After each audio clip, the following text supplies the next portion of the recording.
Evaluate the triple integral over E of the quantity x minus y dv, where E is the solid that lies between the cylinders x squared plus y squared equals 1 and x squared plus y squared equals 16 above the xy plane and below the plane z equals y plus 4.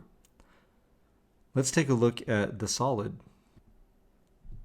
It's the region between the cylinder of radius 4 centered at the origin in the xy plane and the cylinder of radius 1 centered at the origin in the xy plane, sliced at the top by an angled plane, z equals y plus 4. So we can see as far as limits on z is going to go between 0 and y plus 4, and then the region D in the xy plane is this annulus, also known as a ring. This is where the cylindrical coordinates are very useful, because the equation of a cylinder, which is what we have, right? Cylinder of radius 4, cylinder of radius 1, is r equals the radius, right? So here we can see that r will go between 1 and 4. And then theta will go from 0 to 2 pi, because we don't have any restrictions that tell us that we shouldn't be going all the way around. I'd like for you to take this information, set up and evaluate the triple integral in cylindrical coordinates. Come back when you are done.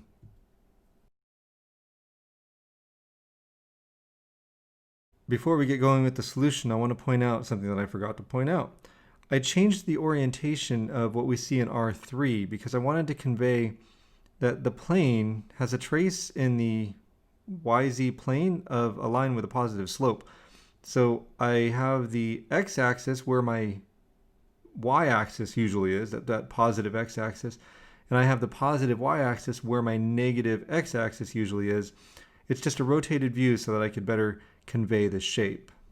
Just wanted to point that out. Hey, our integral, folks, goes from 0 to 2 pi of the integral from 1 to 4. Now that's for theta and r. Z was to go from 0 to y plus 4, but we are now in cylindrical coordinates, so that limit needs to be r sine theta plus 4.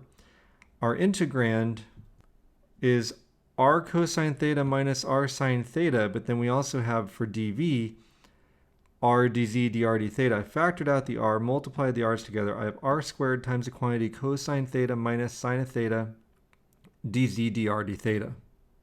If your setup was incorrect, or if you just weren't sure how to set it up, at this point I'd like for you to repause the video and then work it out from here, making sure you have the correct setup. Otherwise, I'm going to keep going in 3, 2, 1. Here we are.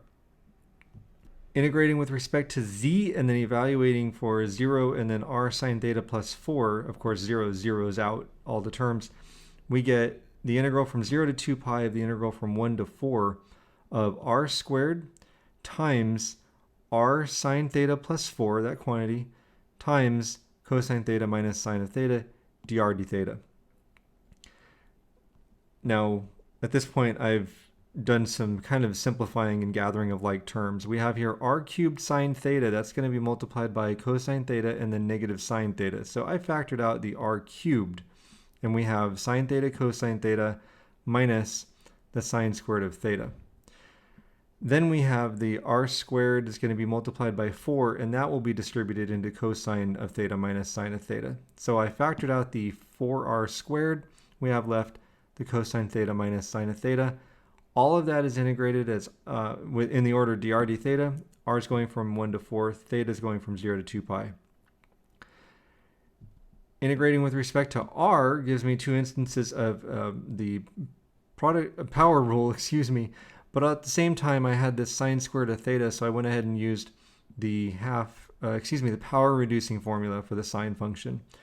We have the integral now from 0 to 2 pi of 1/4 r to the 4th times the quantity sine of theta cosine of theta minus 1/2 of the quantity 1 minus 2 cosine theta. That ends the 1/4 r to the 4th factor, plus, now we integrated 4r squared, so 4/3 r cubed times the quantity cosine theta minus sine of theta. We're still going to evaluate r from 1 to 4, and then when we're done, we still have the d theta to deal with. Evaluating 1/4 r to the 4th from 1 to 4 gives us 255 over 4. Likewise, evaluating 4/3 r cubed from 1 to 4 gives us 84. So we now have the integral from 0 to 2 pi of 255 over 4 times the quantity sine of theta cosine of theta minus 1/2 plus 1/2 cosine of 2 theta, went ahead and distributed that negative 1/2, plus 84 times the quantity cosine theta minus sine of theta. Now we're going to integrate with respect to theta. We get 255 over 4. A u substitution for sine of theta times cosine of theta gives us 1/2 sine squared of theta. The rest of this is minus 1/2 theta plus 1/4 times the sine of 2 theta. All that's for 255 over 4's factor. Then we have minus 84 times the quantity sine of theta plus cosine of theta. All that evaluated from 0 to 2 pi. Folks, here's the thing. 0 and 2 pi will zero out all of the sine function terms. And then because the cosine of theta is the same at 0 and 2 pi, that zeroes out as well. After all this, the only thing that's going to survive is 255 over 4 times negative 1/2 theta evaluated from 0 to 2 theta. 2's divide out. We have the result negative 255 pi over 4.